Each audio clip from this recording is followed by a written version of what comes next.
Your 40 minutes starts now. Good afternoon, third year social studies. Good afternoon. Before we start, can you lead us in prayer, Miss Cappuccino? In the name of the Father, the Son, and the Holy Spirit. Hail Mary, full of grace, the Lord is with you. Blessed is the fruit of your womb, Jesus, Holy Mary, Mother of God, pray for us sinners now and at the hour of our death. Amen. So, before you take your seat, kindly arrange your chair and get all the trash under your chair. So, thank you. You may now take your seat. Again, good afternoon. But first, I just want to know who is absent today. Miss Valentino. Only Mr. Bonao. Thank you for update. But please tell to Mr. Bonaobra to provide an excuse letter for the next class. Okay? So today, I just want you to know our classroom policy. But before we start, Mr. Jerry, can you please read our classroom policy? Classroom policy. Punctuality. Be on time and ready. Orderliness. Keep the room clean. Listening. Pay attention and respect all voices. Integrity. Be honest. No cheating and or plagiarism. Cooperation. Work well with others and support teamwork. And your best effort. Always strive to do your best. So thank you, class. So I hope our classroom policy is clear to all of us. Okay? Are you guys ready? Yes! So now, I have prepared a classroom handout. First, I want you to give your opinion or perspective about this news. So, Mr. Rivera, can you please try to share your perspective or opinion about this news? For me, from classroom to career, the strengthening the connection between the education and industry is positive step to para prepare yung student for a real world career. So it is also important that it also shows how collaboration among the schools, the government, and even the private sector is essential to develop or in developing more creative and globally competitive Filipino learners. So thank you, Mr. Rivera. I'm so happy because you have a perspective or opinion about this matter because it directly affects you as a student and as a future educator. So now, I have here the box of the past. So before we proceed to our next discussions, we will pick a one questions here and the name of student who will going to answer the questions. So guys, are you ready? Yes. So our questions is, what is the difference between assessment and evaluation?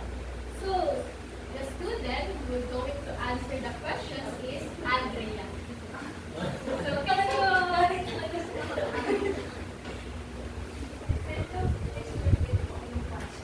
question is, what is the difference between assessment and evaluation? Assessment po, dito po ina-assess natin yung students kung ano naman yung learning capacity po nila. While the evaluation po, dito naman po ina-evaluate po natin yung mga through assessment po, kung ano po yung nakukunan naman po ng bata from the assessment. So thank you, Miss Andrea. And I'm so happy because you're still familiar with what we discussed yesterday. So now I think you are guys ready for our next topic. But before that, let's have a quick activity. This activity is called Give or Give the Box to the next group. But before that, I think the group is not equal. In this game, I need two groups. Can you please proceed in this group? So, yeah, I think the group is equal. No.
Meeting na yan.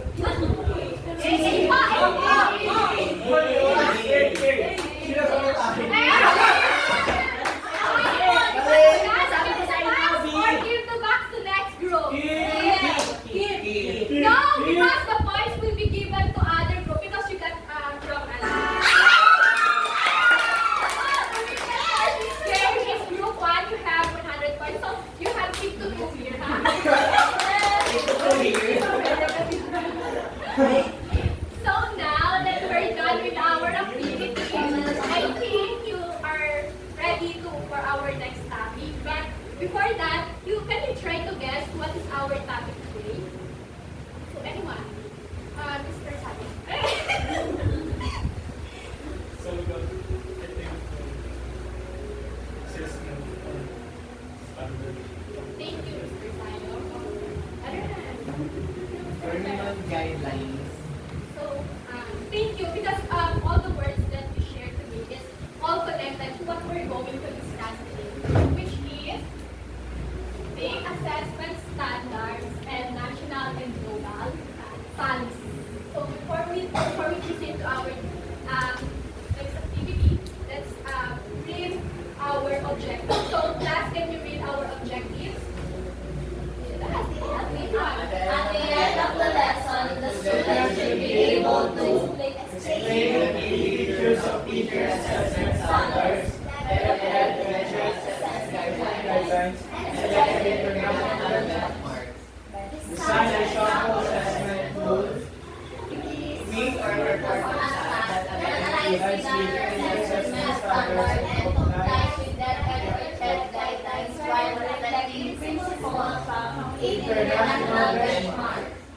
value responsibility and fairness in applying assessment standards by promoting inclusive and transparent Assessment practices in classroom classroom situations aligned with national and global policies. So you understand? Yes.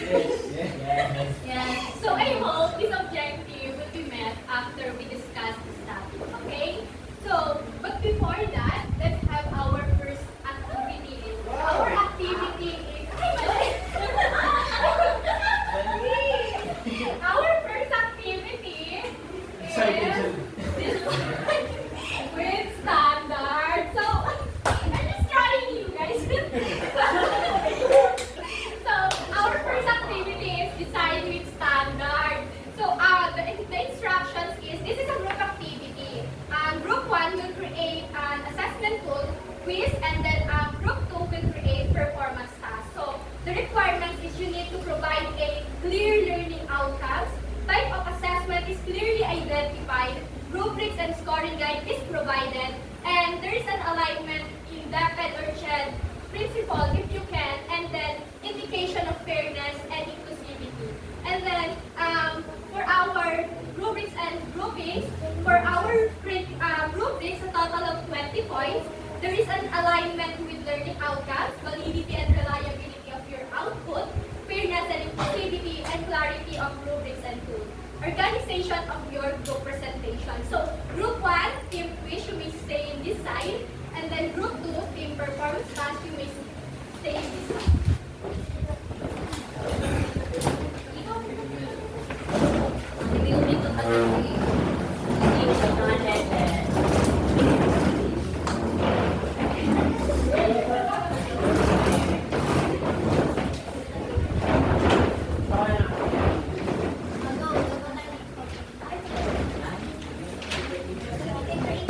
So guys, I will give you 5 minutes to finish your task.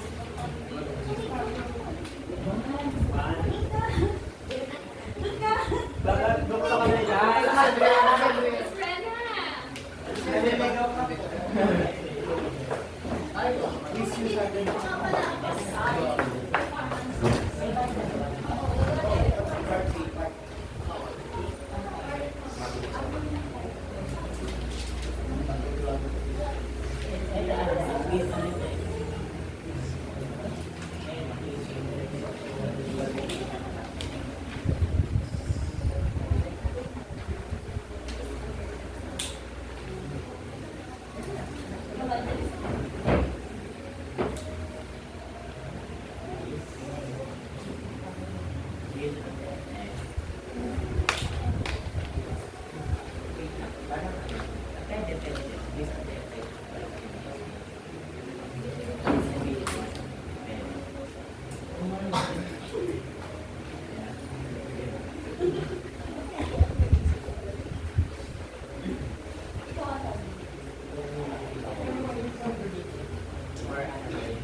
per number siguro kahit 2 points.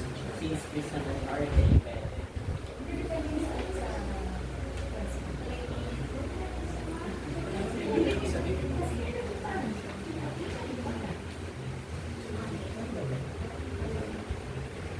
Pwede get 2 points. Tapos 5 point item lang.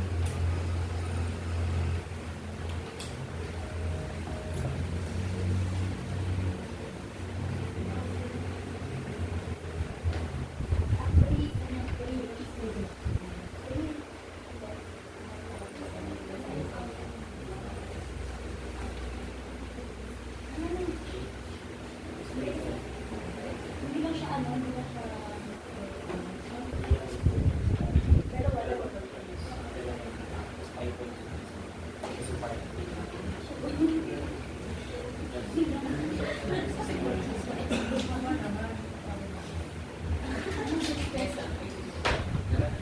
Pwede naman na yung first question na about sa economic gain.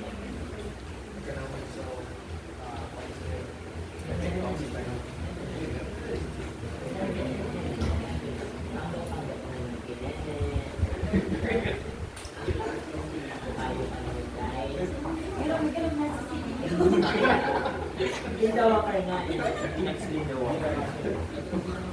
Gusto mo ako magsulat, check? Pero ganito na lang. Diba, yan. Yan. Yesterday.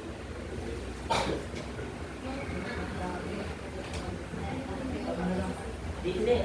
Siguro. Tapos dito C. Yan.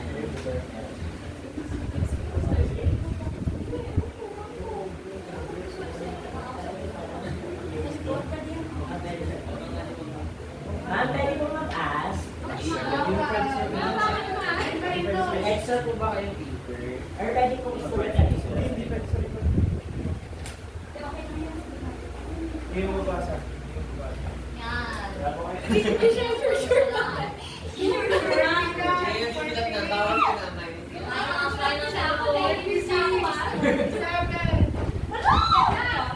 Ano po kayong bilangan kanina, ha? Score sa visit or visit.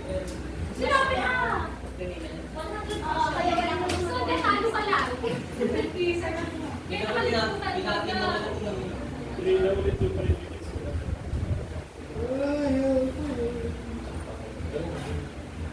Ano to, Blix? Oh, hindi pwede. Sige lang. Wala mo, Blix, ganito lang. Pwede niya explain na lang namin yung topics. Like yung scoring guide, pinag. Pwede daw sabi mo. Ayun. Naka.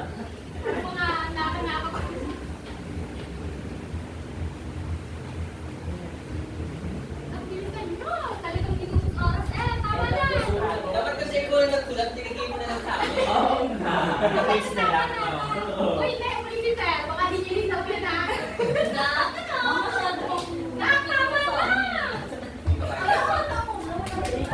Dahil panggit, di nakanta pa. Sabi ko sa inyo. Pwede nga rin ako. Hindi, nakasta ako. Naka-video pa yan. Yan, okay na. Ano yan? Tuloy tayo tayo ng bandito. Okay na. Boti na tayo. na to, tapos tingnan mo ulit. Pagpatulog ulit ah.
So yung amin po is, ang napunta po sa amin is quiz. So yung title po ng quiz namin is ano po, Quiz on the Effect of Colonialism in the Philippines. So meron po kami two types of assessment po na ginawa. Yung una po is written quiz, which is summative po, and yung isa po is sample quiz po, which is 7 points po yung total po ng mga quizzes na ginawa namin. So yung part A po namin is multiple choices po, 2 points po siya, pero 1 point each per number po. So yung number 1 po namin is ganito po, parang multiple choices po. Then yung For our scoring guide po, for multiple choices, 1 point each. And for our short answer rubrics po, short analysis rubrics po, is 5 points, 5 points. 5, 3, 1, their explanation with example, 3 basic explanation, and 1 with complete or answer. yes, hindi na po namin sinulat dito kasi hindi po nakasya. So sinulat na lang po namin siya sa papel po. Thank you. Kasi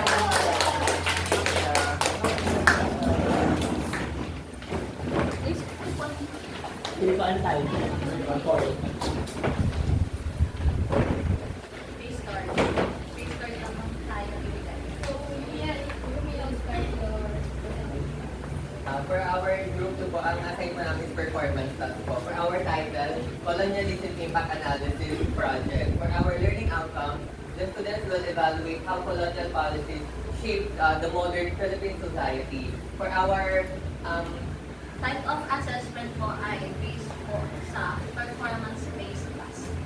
For our task instruction, the students will create a concept map or infographic showing one political effect, one economic effect, One cultural effect, one necessary impact.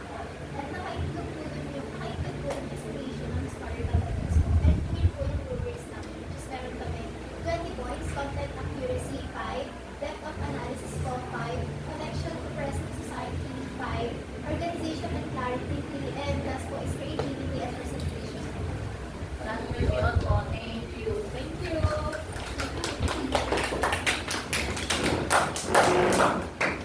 Thank you, class. So, now is, I will give my comments. So, for group 1, your quiz has a strong alignment or learning outcomes alignment, wherein you give both multiple choice and also some mga analytic questions, which is, it improves the validity of your quizzes. And I just want to add the comments about adding a situational question so that you can improve the CAS or higher order thinking skill ng student nyo. And yan, for group 2 naman, you have a strong alignment trend when it comes to learning outcomes.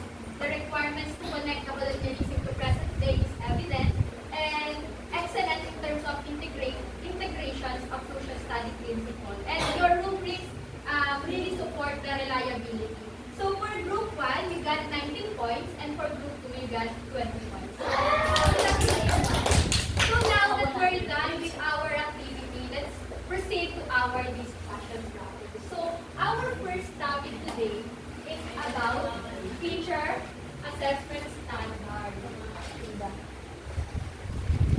So when we talk about teacher assessment standard, it is a guide for educators to make a fair and accurate assessment to all of the students. So this presentation is anchored to Depth and Order number 42 series of 2017 for Domain 5, assessment and reporting. Here I give 5 features, which is first is the fairness. So when we talk about fairness, our assessment should assess our student using the same criteria. Can you guys try to give example for fairness? Anyone? So, Miss Andrea. Nagpo-provide po tayo ng rubrics po every quiz or performance task po.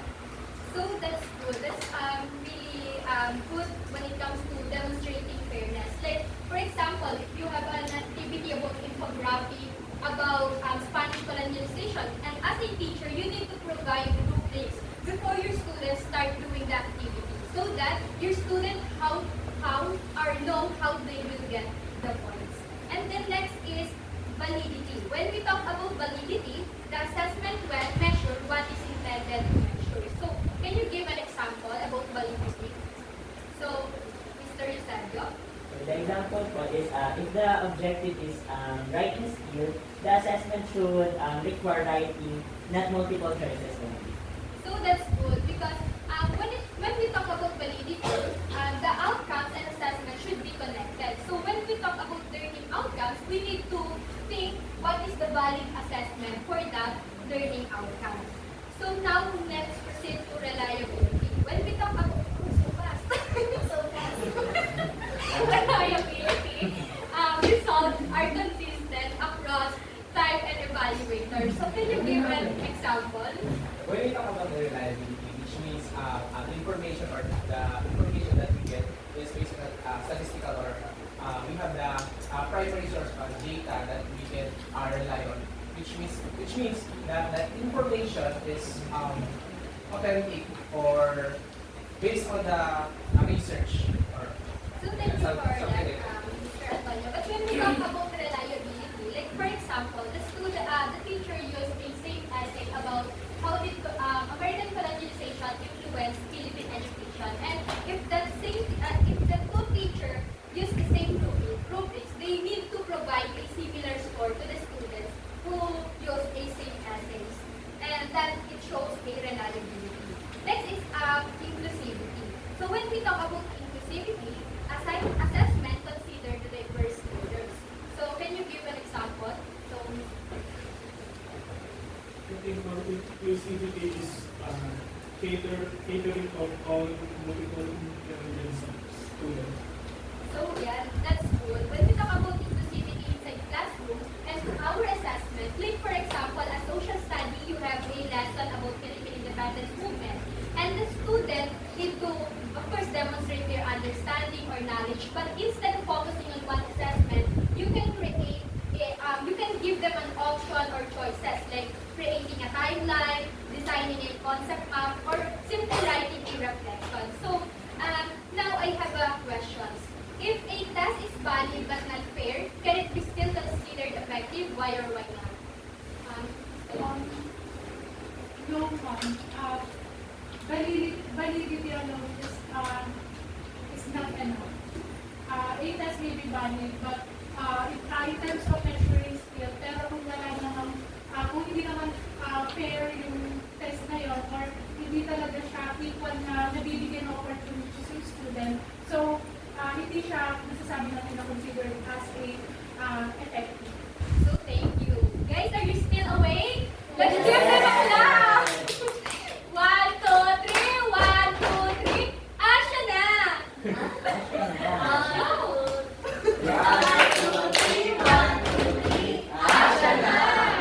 So guys, now let's proceed to our next topic, which is the CHED and DepEd guidelines and international benchmarks. So now we have here a DepEd assessment guidelines, and here we have a DepEd K-12 framework wherein it emphasizes that there is 3 assessments in 1 quarter, which is the formative assessment. What is formative assessment, class? When we say formative assessment, it's during learning process of students. So very good. It is used for during learning process of the students for improvement. And then summative assessment is third. Ay. Tinatake po natin ang summative assessment in the end po ng every lesson or topic. So that's good. This assessment naman will be given after or final in the end of quarter as a basis for grading of the students. And lastly, one of the most important is performance-based assessment. So with skills. Oh yeah. So in performance-based assessment, we want our students to demonstrate their skills after they acquire knowledge. So as you can see in this grading system of grade 12, it is divided in 3 categories. And the 3 assessment that we discussed need to distribute in this 3 category properly. Because this 3 category has an equivalent percentage and the student need to accumulate scores. And after that, the students will, or the scores of the students will be transformed as a weight score and then be added for the final grades of the students. So this is not part of my discussion, but I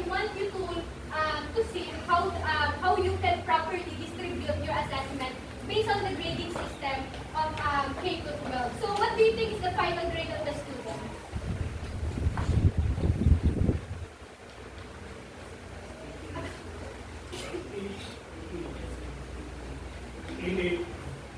So very good, 88. And that 88 point, all the assessment, the formative, summative, and performance-based assessment should be included.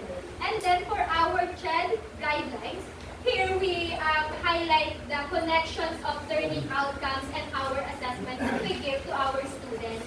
Here we highlight the OBE or outcome-based assessment, where after the students acquire knowledge, we always ask what the student can do after. And here, this connects to the human capital development or labor market needs. Because in higher education, we tend to produce more competent learners where and employment ready, which is connected to our balitaan earlier. And then, now I have a drill questions. If professors' learning outcomes states that students demonstrate research skills, but the final exam of the professor is purely multiple choice, do you think there is alignment on the CHED guidelines? Miss Andrea? Sa scenario po na to, wala po siyang alignment kasi po syempre pag research skills parang performance based po. Then kung magpa-final exam mo ng multiple choice, parang recording lang po yung magkakaroon sa student. So wala pong alignment. So that's good. So there should be, or the activity should be connected in improving the research skills of the students, not solely focusing about memorizations or having a multiple choice type of exams. So now we have international benchmark. So in international benchmark, we have two organizations, the OSET and the PISA, where these two organizations help to evaluate the education system globally using standardized assessment. And it compares the performance or academic performance of the students across different countries or across countries. And of course, Philippines included.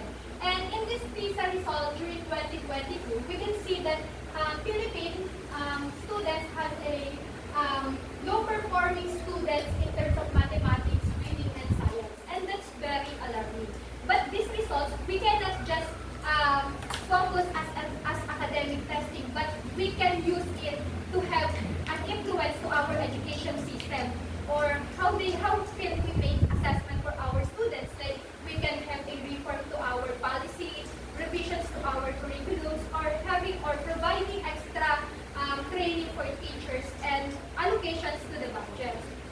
And then now let's proceed to our next activity. So, but before guys, do you have any questions, clarifications? Hearing none, I think you are all ready for our next activity. So Yes. our next activity is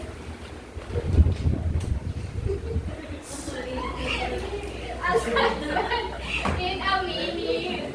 So in this activity, individually you will choose one topic on what we discussed earlier, and then I will give you 1 minute to explain or to define your chosen topic, to give the key features and why does it matter to real classroom practices. And then after 1 minute, I will call 2 random students to present their explanation. So guys, are you ready? Your 1 minute starts now.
what's it? Oh, it's just 1 minute. So, can I call this cappuccino? Ma'am, sa akin po yung that as order number 2 po. Kasi nagpa-provide, nagpa-provide po sila ng official guidelines po para ma-assess po yung students sa K-12 or sa basic education program po. And parang lumalim po siya dun sa traditional na kumbaga testing only lang po. And nag-focus po siya sa standards. And sa key features naman po niya is meron po siyang 3 components. Yung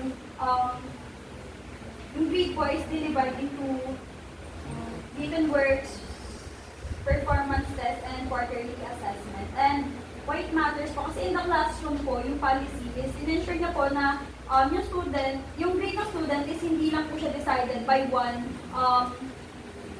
final, or hindi lang po siya decided by one final exam. And pinaprotektahan na po yung students na pwede pong bumagsak o bumagsak sa pag-take ng quest. Yun na po. So, thank you very much. So, with the use of draft and assessment guidelines, we ensure that we evaluate our students' balance and meaningfully. So, for the next student, can I call Ms. Arroyo? Yung full po yung sa akin is CHED, CHED Outcomes-Based Education. So, meaning po, yung definition niya is yung outcome-based education po is educational approach po siya within the line of higher education, where yung learning outcomes po is kinagagawin po yung teaching and also yung assessment ng student. And bakit siya, why it matters in classroom practices? So, yung OPD po kasi, i-ensure niya yung measurement na yung assessment at truly na measure niya kung ano nga ba yung ina-expect na matutunan ng mga students doon. Like for example, yung social studies po, objective states na yung students is dapat na-analyze niya yung historical events, yung assessment din dapat may include dito yung analysis task and yung research activities. Hindi lang po siya about sa mga express goals.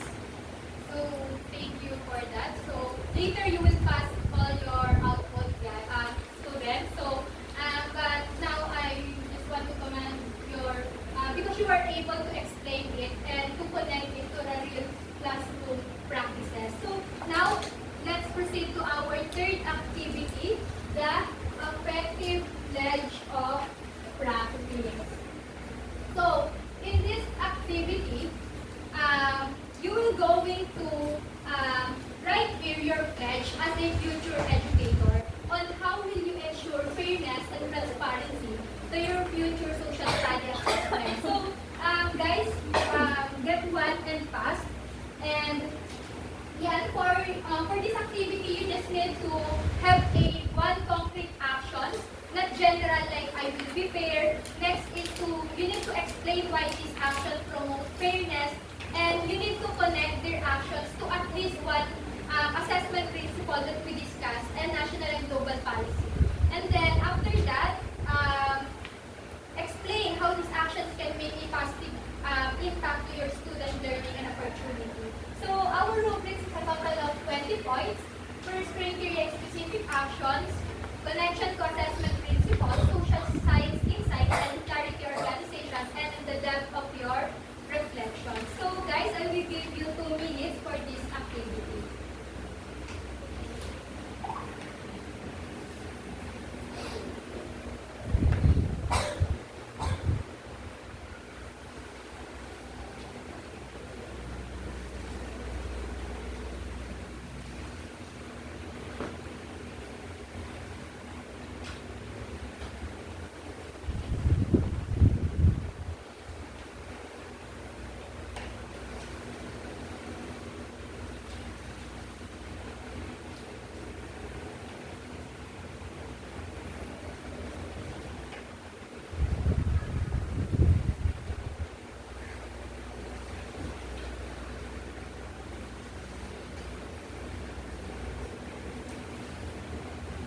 30 seconds.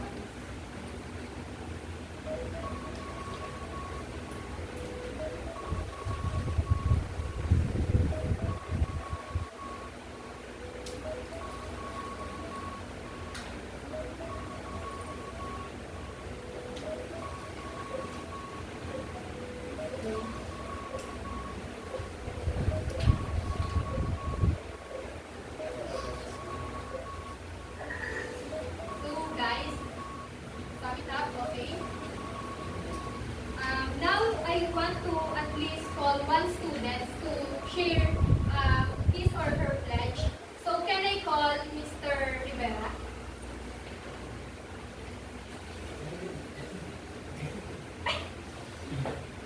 For my pledge statement, I, Kenneth John Jose Rivera, as a future educator, one specific action I will take to ensure fairness and transparency in my future social science assessment is to provide a detailed rubric before every performance task. This ensures fairness because students clearly understand the criteria before submission. It promotes transparency and it reduces bias in grading. So by doing this, students from different backgrounds have equal opportunity to succeed. So thank you very much, Mr. Rivera. And your actions is really great because it is an excellent commitment when it comes to giving your student a fair grades by the use of detailed rubric every task. So now let's proceed to our assignment, which is policy in practice, assessment case analysis. So for our assignment, you just need to scan this QR code for you to be able to access the instructions, the date of submissions, and the rubrics for our assignment. So again, thank you guys for today, and I hope you get a meaningful ideas when it comes to making an assessment that is aligned with standards and following a policy or guidelines in making a meaningful and accurate assessment for all our students. So again, thank you very much. Before you leave this room, kindly pass all our activities, the activity 2 and activity 3. And if you have any questions, use our box of the past. So tomorrow we can open that through questioning. So again, thank you very much. Okay, thank you for the presentation. No? So again, before we proceed, photo op na perhaps ni Miss Danada with her instructional materials. Pati sa akin, ma'am. And then, turn off the recording, please. 3, 2, 1, go. Basic 1, basic 1.